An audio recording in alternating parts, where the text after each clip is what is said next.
Friends, welcome to you can speak kit. आज आपण ह्या व्हिडिओमध्ये सिंपल प्रेझेंट टेन्सचा टाइप 3 शिकणार आहे. टाइप 3 काय आहे? व्हर्बल क्वेश्चनचा टाइप 3 आहे. We are learning simple present tense and we are learning through translation method, direct method and structure method. And we are not learning only tenses. आपण वेगवेगळे प्रॅक्टिसचे techniques देखील अभ्यासत आहोत.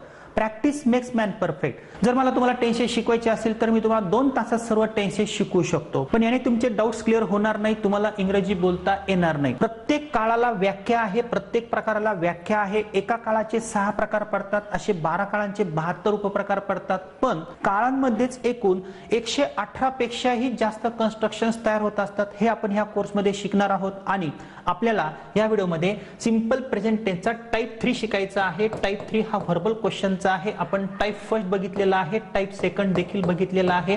याची प्रॅक्टिस देखील केलेली आहे आणि प्रॅक्टिस करत असताना आपण एक सुंदर वही तयार केलेली आहे. त्या वहीमध्ये आपण काही वाक्य लिहित पण आहोत.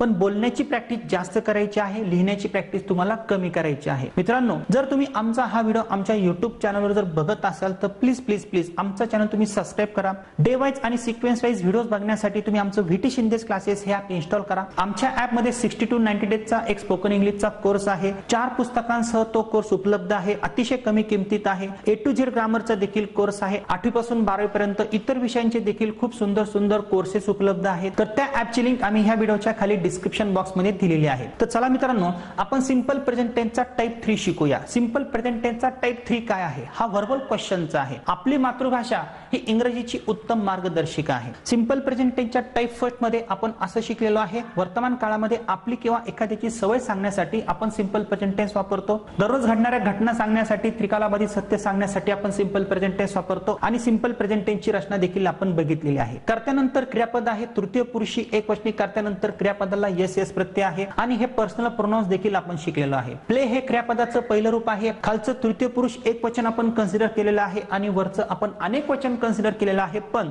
त्यामध्ये आपण अपवाद एकवचनी आय आणि एकवचनी यू चा ठेवलेला आहे. हे पण आपण शिकलेलो आहे. आय प्ले, मी खेळतो, मला खेळायची सवय आहे. पण सर, मला सिंपल प्रेझेंट टेन्सचा टाइप 3 शिकायचा आहे. टाइप 3 हा काय आहे? टाइप 3 हा व्हर्बल क्वेश्चनचा आहे. आता व्हर्बल क्वेश्चन म्हणजे काय? ज्या प्रश्नांच्या शेवटी काय येतं असे प्रश्न व्हर्बल क्वेश्चनचे असतात. तुम्ही इंग्रजी बोलतात का? तुम्ही आंबा खातात का? तुम्हाला समजतं का? तो शाळेत जातो का? तू माझ्यावर प्रेम करतो का? तिला समजतं का? ती अभ्यास करते का? सगळं का का का, परंतु तो का वाक्याच्या शेवटी आलेला आहे. इंग्रजीमध्ये प्रामुख्याने प्रश्न 2 प्रकारचे असतात. एक डब्ल्यूएच क्वेश्चन आणि दुसरा प्रकार आहे verbal question.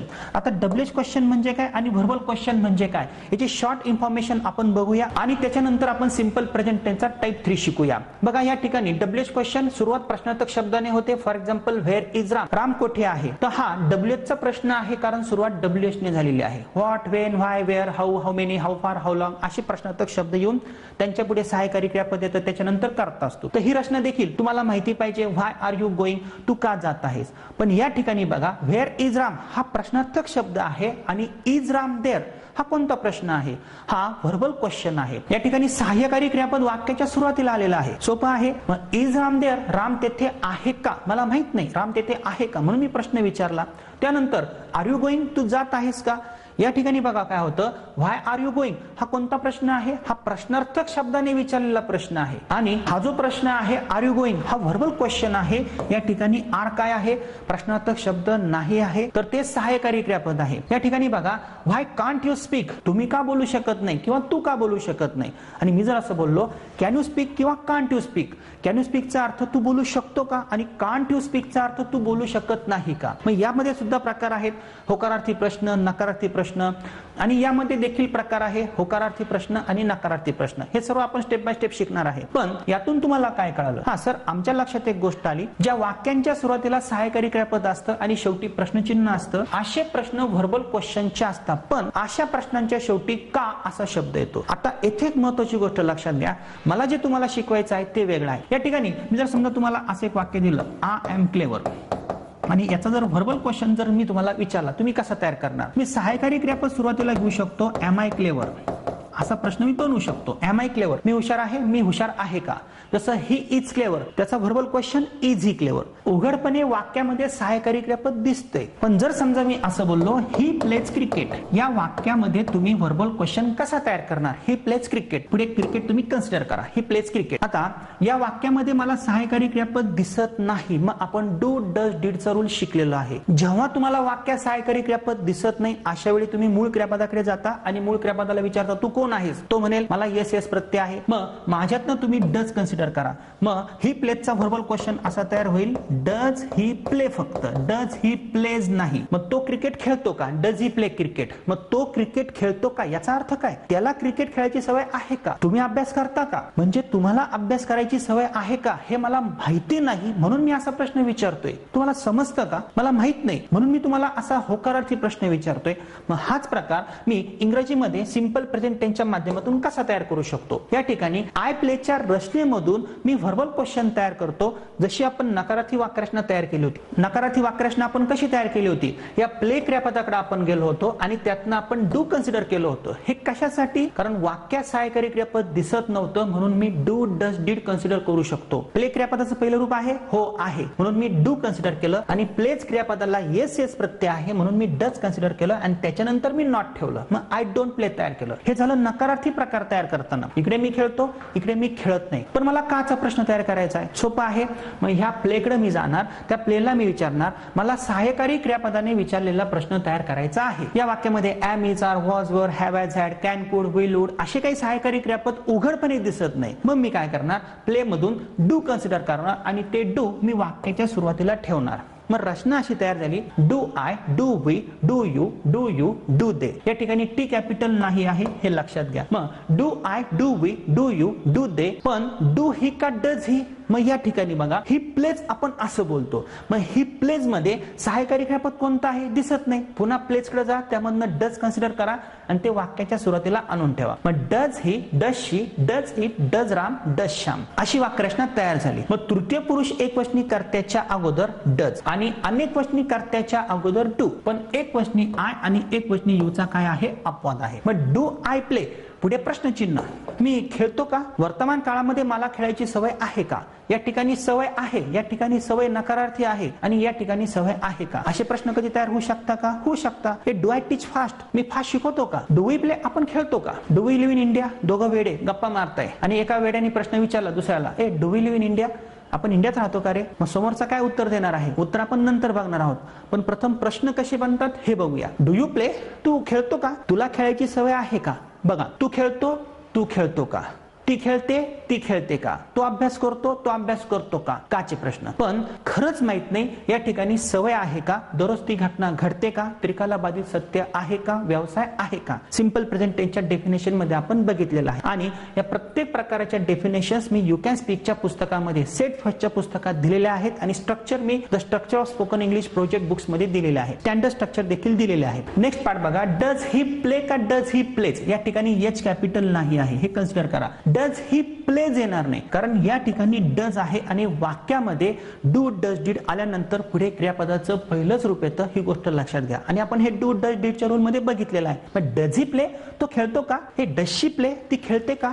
Does it play, तो कुत्रा खेळतो का? डज राम प्ले, राम खेळतो का? डज श्याम प्ले, श्याम खेळतो का? श्यामला खेळायची सवय आहे का? मग एक गोष्ट माझ्या लक्षात आली, हा व्हर्बल क्वेश्चन आहे पण तो कोणत्या काळाचा आहे? सिंपल प्रेझेंट टेन्सचा आहे. ही क्रिया आहे, एखादी क्रिया घडते का? या ठिकाणी स्टुपिड प्रश्न बनवायचे नाहीत. आपण घरात टीव्ही बघत असतो, शेजारचे येतात आणि शेजारचे विचारतात टीव्ही बघतोय का? आपण म्हणतो हो टीव्ही बघतोय. आपला मित्र जेवण करत असतो, आपण त्याच्या घरी जातो, आपण त्याला विचारतो काय जेवण करतोय का? आणि जर तो तुम्हाला बोलला दिसत नाही का तुला मी काय करतोय, कशाला प्रश्न विचारतोय? असे प्रश्न विचारायचे नाही, ते स्टुपिड प्रश्न झाले. माहिती असताना असे प्रश्न विचारू नका. पिक्चर मध्ये एखादा हिरो एखाद्या हिरोईनला प्रश्न विचारतो, डू यू लव्ह मी, तू माझ्यावर प्रेम करते का?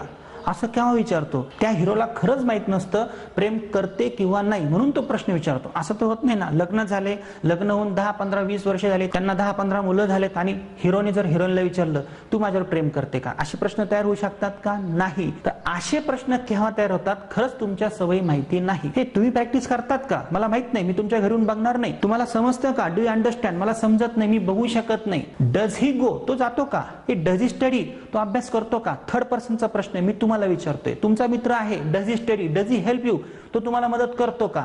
हे सगळे काचे प्रश्न. याचे उत्तर कसे द्यायचे हा वेगळा पार्ट आहे, पण लक्षात घ्या या ठिकाणी ही रचना कशी तयार झालेली आहे. मग आय प्लेचा verbal question do I play, he प्लेचा verbal question does he play. इतकं समजलं. म्हणून डू डज डीडचा रूल महत्वाचा आहे. Your mother tongue is a good guideline to help English. पण हे स्ट्रक्चर तयार झालेलं आहे. प्रथम प्रॅक्टिस करूया, त्याच्यानंतर आपण याचे उत्तर कसे द्यायचे, स्टँडर्ड स्ट्रक्चरची प्रॅक्टिस कशी करायची हे आपण नेक्स्ट पार्ट मध्ये तर बघणारच आहोत. पण आता हे स्ट्रक्चर नवीन आलेलं आहे. पण थांबा, लगेच घाई करू नका. हे तुम्हाला कळालं. मग प्रॅक्टिस करताना काय करा, फक्त या प्लेच्या ऐवजी 5 ते 10 क्रियापद घ्या. एका क्रियापदाची लिहून प्रॅक्टिस करा. फॉर एक्झाम्पल मी आता मोठ्यानं बोलणार आहे, हावभाव करणार आहे. प्रत्येक प्रकार मला स्टेप बाय स्टेप समजतोय. मी स्टेप बाय स्टेप व्याकरणाचा देखील काही पार्ट की जो बोलण्याच्या दृष्टिकोनातून महत्वाचा आहे तो देखील शिकतोय. एक मोठी वही तयार केलेली आहे. काही टॉपिक्स मी लिहिण्याचा पण प्रयत्न करतोय आणि मी स्टेप बाय स्टेप जातोय. मी घाई करत नाही आहे. चटकन मला असा रिझल्ट येणार नाही. 2 दिवसात बोला, 10 दिवसात बोला असं शक्य होणार नाही. आतापर्यंत असा एकही कोर्स अवेलेबल नाही की जो तुम्हाला 10 दिवसात, एका महिन्यात इंग्रजी असलिखितपणे बोलायला लावेल. म्हणून तुम्ही युट्यूबवर किंवा फेसबुकवर असे खूप व्हिडिओज बघता. 10 दिवसात शिका, 21 दिवसात शिका असं होत नाही. स्टेप बाय स्टेप तुम्ही प्रॅक्टिस करा. ह्या प्रॅक्टिसेस महत्वाच्या आहे. मग मी प्रॅक्टिस कशी करणार, मग मी एक क्रियापद घेईल आणि त्या क्रियापदाची मी प्रॅक्टिस करेल. ट्रान्सलेशन मेथडनी मी प्रॅक्टिस करेल. सुरुवातीच्या शिकण्यासाठी हे खूप महत्वाचं आहे. नंतर मी तुम्हाला वेगळे टेक्निक्स देणार आहे आणि जर तुम्ही अशी प्रॅक्टिस केली नाही तर तुम्ही इम्प्रूव्ह होऊ शकत नाही. कारण तुम्ही असं कन्सिडर करणार ह्या सोप्या प्रॅक्टिसेस आहे. नाही, पुढे पुढे थोड्याशा प्रॅक्टिसेस अवघड आहेत आणि त्याचा बेस हे स्ट्रक्चर्स आहेत, ह्या मेथड्स आहेत, हे टेक्निक्स आहेत. मग I play, we play, you play नाही. थांबा, एकदा इंग्रजीमध्ये एकदा मराठीमध्ये. आय प्ले मी खेळतो, वी प्ले आम्ही खेळतो, यू प्ले तू खेळतो, यू प्ले तुम्ही खेळतात. अशी प्रॅक्टिस नका करू. आय प्ले मी खेळतो, वी प्ले आम्ही खेळतो नाही. मनात वाचू नका. मनात वाचलं तर माझा तुम्हाला शाप आहे. तुम्हाला कधीच इंग्रजी बोलता येणार नाही. आतापर्यंत आपलं हेच होत आलंय. आपण इंग्रजी लिहितो, वाचतो, ऐकतो, परंतु बोलण्याचा प्रयत्न कधी करत नाही. छोटे छोटे वाक्य महत्वाचे आहे. आय प्ले मी खेळतो, वी प्ले आम्ही खेळतो, यू प्ले तू खेळतो, यू प्ले तुम्ही खेळतात, दे प्ले ते खेळतात, ही प्लेस तो खेळतो, शी प्लेस ती खेळते, इट प्लेस तो कुत्रा खेळतो. कुत्रा हा या ठिकाणी होता. इट प्लेस मग बोट इथंच पाहिजे. घरामध्ये एखाद्या कुत्र्याचं चित्र लावा किंवा एखादा छोटा खेळणीतला कुत्रा ठेवा. राम प्लेस राम खेळतो, श्याम प्लेस श्याम खेळतो. आय डोंट प्ले मी खेळत नाही, वी डोंट प्ले आम्ही खेळत नाही, यू डोंट प्ले तू खेळत नाही, यू डोंट प्ले तुम्ही खेळत नाही, दे डोंट प्ले ते खेळत नाही, ही डझंट प्ले तो खेळत नाही, शी डझंट प्ले ती खेळत नाही, इट डझंट प्ले तो कुत्रा खेळत नाही, राम डझंट प्ले राम खेळत नाही, श्याम डझंट प्ले श्याम खेळत नाही. डू आय प्ले मी खेळतो का असा प्रश्न केव्हा तयार होईल? मला माहित नाही आहे खरंच मी खेळतो का, दररोज खेळतो का, म्हणून मी माझ्या मनाला प्रश्न विचारू शकतो किंवा तुम्हाला प्रश्न विचारू शकतो. डू आय लुक हँडसम मी सुंदर दिसतो का, असे प्रश्न देखील होऊ शकतात. डू वी प्ले आपण खेळतो का, डू यू प्ले तू खेळतो का, डू यू प्ले तुम्ही खेळतात का, डू दे प्ले ते खेळतात का, डज ही प्ले तो खेळतो का, डज शी प्ले ती खेळते का, डज इट प्ले तो कुत्रा खेळतो का, डज राम प्ले राम खेळतो का, डज श्याम प्ले श्याम खेळतो का. एकदा मराठीमध्ये एकदा इंग्रजीमध्ये झाल्यानंतर आता फक्त इंग्रजीमध्ये बोला. I play we play you play you play they play he play she plays it plays Ram play Shyam plays I don't play we don't play you don't play they don't play he doesn't play she doesn't play it doesn't play Ram doesn't play Shyam doesn't play. Do I play do we play do you play do you play do they play does he play does she play does it play does Ram play does Shyam play. तुम्ही वाक्यांना extension पण देऊ शकता. तुम्ही ते बोलू शकता I play cricket we play cricket you play cricket you play cricket चालेल. I play cricket early in the morning we play cricket early in the morning. खूप छान गोष्ट आहे. पण एक 5 ते 10 क्रियापदांची प्रॅक्टिस करा कारण पुढे आपल्याला स्टँडर्ड स्ट्रक्चरची देखील प्रॅक्टिस करायची आहे. ती प्रॅक्टिस करण्याच्या अगोदर तुमची ही प्रॅक्टिस झाली पाहिजे. आता मित्रांनो पुढे ड्रिंक घ्या, राईट घ्या, रीड घ्या, गो घ्या, लो घ्या असे क्रियापद घ्या आणि प्रॅक्टिस करा. आता मी तुम्हाला येथे प्रॅक्टिस करून दाखवणार नाही. ही प्रॅक्टिस तुम्हाला करायची आहे. पण सगळ्यात महत्वाचा पार्ट कोणता आहे? एक प्रॅक्टिस अशी देखील करा. I play, I do not play, do I play. We play, we do not play, do we play. You play, you do not play, do you play. You play, you do not play, do you play. They play, they do not play, do they play. He plays, he does not play and does he play फक्त. कारण does असल्यामुळे क्रियापदाचं इथं पहिलंच रूप येणार आहे. She plays, she does not play, does she play. It plays, it does not play, does it play. Ram plays, Ram does not play, does Ram play. म्हणजे मी इथं असं बोलत नाही Ram plays, Ram does not plays, does Ram plays. कारण does Ram plays असं बोलायचं नाही, Ram does not pledge असं बोलायचं नाही. म्हणून ही प्रॅक्टिस देखील महत्वाची आहे. आता मी काही वाक्य बोलतो ते वाक्य तुम्हाला चटकन ट्रान्सलेट करता येतात का ते बघा. तू खातो का, मग तुम्ही कसं बोलणार? Do you eat. ते खातात का? Do they eat. राम खातो का? Does Ram eat. तुझी बहीण खाते का? Does your sister eat. हे स्टँडर्ड स्ट्रक्चर म्हणून तुम्हाला समजणार आहे. मी छान शिकवतो का? Do I teach well. तो जातो का? Does he go. ती जाते का? Does she go. तो भांडण करतो का? Does he coral. राम भांडण करतो का? Does Ram quarrel. तू प्रेम करतो का? Do you love. ती प्रेम करते का? Does she low. राणी प्रेम करते का? Does Rani low. अभिषेक प्रेम करतो का? Does Abhishek low. अभिषेक ऐश्वर्यावर प्रेम करतो का? Does Abhishek low Aishwarya. Amitabh अभिनय करतो का? Does Amitabh act. अमिताभ चांगला अभिनय करतो का? डज अमिताभ ऍक्ट व्हेरी वेल? इतकं जर तुम्हाला समजलं, कारण तुम्ही क्रियापदे घेऊन प्रॅक्टिस केली आहे, स्टँडर्ड स्ट्रक्चरची प्रॅक्टिस तुम्ही पुढे करणार आहे, कॉलमची प्रॅक्टिस तुम्ही केलेली आहे. आता तुम्हाला काय करायचं आहे, आता एकत्रित वाक्य तुम्हाला ट्रान्सलेट करता येतात का हे बघा. जसं तो खेळतो, ही प्लेस. तो खेळत नाही, ही डझंट प्ले. तो खेळतो का? Does he play. ती अभ्यास करते, शी स्टडीज. ती अभ्यास करत नाही, शी डझंट स्टडी. ती अभ्यास करते का? Does she study. Rahul sir सल्ला देतात. राहुल सर ऍडवाइस का? Advices. Rahul sir advices. Rahul sir सल्ला देत नाही. राहुल सर डझंट ऍडवाइस किंवा Rahul sir does not advice. Rahul sir सल्ला देतात का? Does Rahul sir advice. ते मुलं भांडतात का? Do they quarrel. ते मुलं भांडतात, दे कॉरल. ते भांडण करत नाही, दे डोंट कॉरल. मित्रांनो, हे मी तुम्हाला का शिकवलं? कारण मला व्हर्बल क्वेश्चनचे आन्सर्स कसे द्यायचे आहे हे मला शिकायचं आहे. म्हणजेच जर मी तुम्हाला असा प्रश्न विचारला, डू आय प्ले, तुम्ही उत्तर कसं देणार? डू वी प्ले, तुम्ही उत्तर कसं देणार? डू यू प्ले, तुम्ही उत्तर कसं देणार? मग हा टॉपिक आपण पुढच्या टॉपिक मध्ये बघणार आहे, how to answer verbal questions. सगळ्यात जास्त महत्वाचं आहे, पण त्याबरोबर तुम्हाला प्रॅक्टिस करायची आहे, एक स्ट्रक्चर तयार करायचं आहे, वहीमध्ये लिहायचं आहे. एक कोरं पेज घेऊ शकता, तुम्ही स्ट्रक्चर तयार करू शकता. फक्त प्रॅक्टिस करा. आणि हेस्ट इज वेस्ट, घाई म्हणजे घोटाळा, हे लक्षात घ्या. म्हणून प्रॅक्टिस करा, थांबा, आपल्याला काही घाई नाही. वही तयार करा, काही वाक्य लिहा, चेक करा, प्रश्न उत्तर तयार करा आणि स्टेप बाय स्टेपच पुढे जा.